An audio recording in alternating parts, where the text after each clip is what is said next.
Hello दोस्तों, स्वागत है आपका फिजिकल एजुकेशन प्रिपरेशन चैनल पर। और आज हम एक नई सीरीज शुरू करने जा रहे हैं जिसमें हम आपको बताएंगे कि कैसे भारतीय टीम ने ओलंपिक्स में मेडल जीते, किन किन परेशानियों का उन्हें सामना करना पड़ा, कैसा सपोर्ट रहा, इनसे संबंधित कहानी, किस्से और कई दिलचस्प जानकारी हम आपके साथ शेयर करने वाले हैं। तो चलिए शुरू करते हैं आज का पहला एपिसोड। आज हम आपको बताएंगे कैसे भारतीय हॉकी ने 1928 ओलंपिक में स्वर्ण पदक जीतने का जादू बिखेरा। 1928 के एम्स्टर्डम खेलों में स्वर्ण पदक भारतीय हॉकी टीम का लगातार 6 ओलंपिक जीतने का पहला रिकॉर्ड था। जब भारतीय हॉकी टीम 1928 के ओलंपिक खेलों में भाग लेने के लिए बॉम्बे बंदरगाह से एम्स्टर्डम के लिए रवाना हुई तो केवल 3 लोग, तत्कालीन भारतीय हॉकी महासंघ के अध्यक्ष, उपाध्यक्ष और एक पत्रकार उन्हें देखने आए। जब हॉकी टीम नीदरलैंड से लौटी, हजारों प्रतिष्ठित गणमान्य व्यक्तियों सहित विजयी नायकों का अभिवादन करने के लिए मॉल स्टेशन पर जमा हो गए। मॉल स्टेशन पुराने बॉम्बे घाट के निकटवर्ती रेलवे स्टेशन था। आखिरकार भारत ने पहली उपस्थिति में एम्स्टर्डम में हॉकी में अपना पहला ओलंपिक स्वर्ण पदक जीता। यह जीत कई कारणों से भारतीय हॉकी के लिए एक महत्वपूर्ण मील का पत्थर थी। इस जीत ने खेल पर एक अभूतपूर्व प्रभुत्व की शुरुआत की, जिसने भारतीय फील्ड हॉकी टीम को लगातार 6 ओलंपिक स्वर्ण पदक जीते। Amsterdam 1928, Los Angeles 1932, Berlin 1936, London Olympics 1948, Helsinki 1952 और मेलबर्न ओलंपिक्स 1956। ओलंपिक स्टोरी के पहले एपिसोड में आपको बताते हैं कि भारत ने एम्स्टर्डम में अपना पहला ओलंपिक हॉकी स्वर्ण पदक कैसे जीता। 1928 से पहले हॉकी 1908 और 1920 में ओलंपिक कार्यक्रम का हिस्सा था, लेकिन भारत न तो इसका हिस्सा था। हालांकि भारत ने एंटवर्प में 1920 के ओलंपिक में एक दल भेजा था, लेकिन हॉकी में कोई प्रतिनिधित्व नहीं था। यानी 1920 के ओलंपिक में इंडिया ने हॉकी में पार्टिसिपेशन नहीं किया था।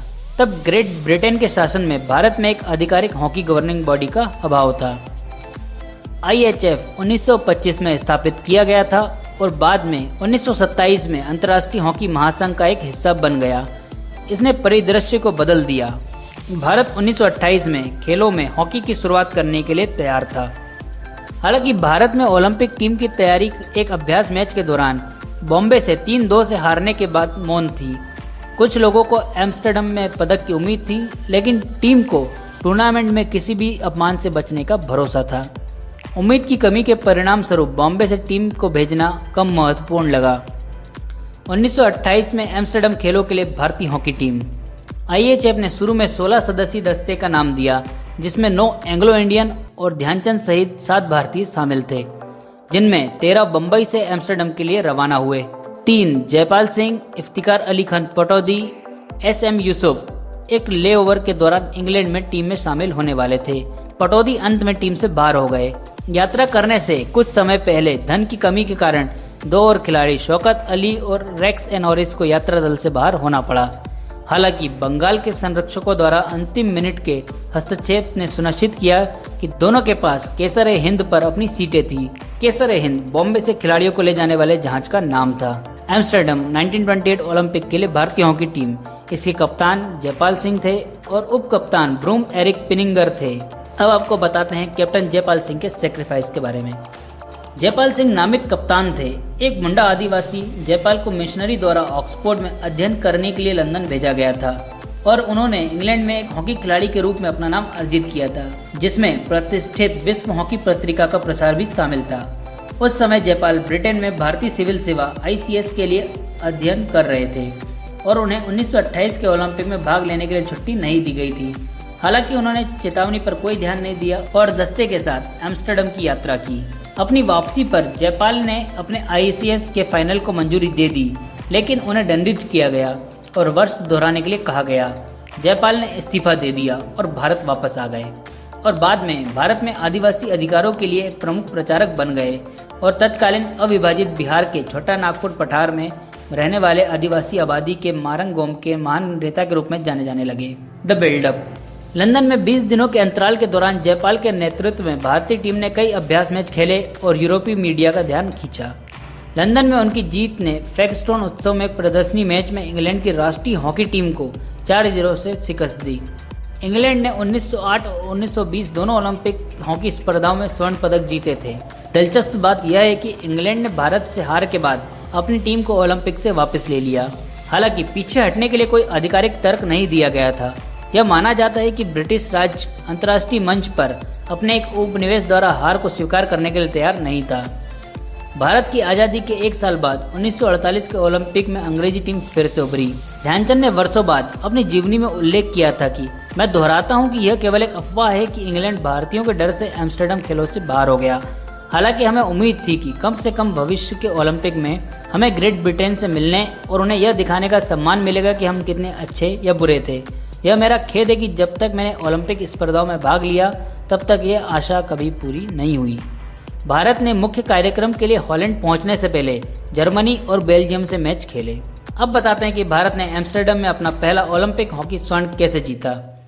1928 के ओलंपिक हॉकी आयोजन में कुल 9 टीमों ने भाग लिया।